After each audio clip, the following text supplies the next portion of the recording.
የፒያሳው ኑር መስጂድና ሙፍቲ ልዩ ትውስታ አላቸው። አብዛኛውን የከተማዋን ቆይታቸውን እዚሁ ነው ያደረጉት። ከ1954 ጀምሮ ከአሮጌው ሰፈር በኒን እስከ ኑር መስጂድ ድረስ ትልቅ የዲን ሥራዎችን ሰርተዋል። በኑር መስጂድ የጁምዓ ሰላት ዘውታሪ የሆነ ሰው የሙፍቲን አይጠገብ ምክር ሁሌም ያገኛል።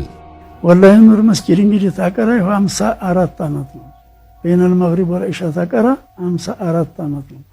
ወደ ኑር መስጂድ ብቻ ተጠቃለልኩኝ። በይነል መግሪብ ወልኢሻ አቀራለሁ። እንግዲህ ቁርአን ብዙ ጊዜ ተختሟል።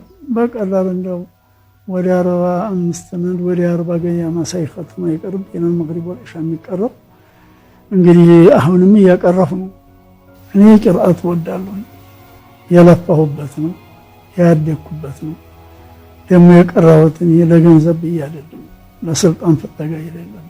ከሞት በኋላ ይበጅኛል ለአኺራ ይሆነኛል ብዬ ስለቀራሁት የኑር መስጂድ ቂርአትና ምናምን እንግዲህ ለአኺራ ይሆናል ነው የምለው። ምክትል ኢማሙኛ ከ15 ዓመት በላይ አሰግጃለሁ አህመድ ሐሚድ ባሉበት።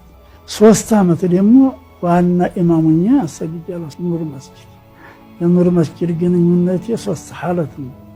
በማቅራት በዋና ኢማምነት በምክትል ኢማምነት ብዙ አገልግያለሁ። ተቀዳሚ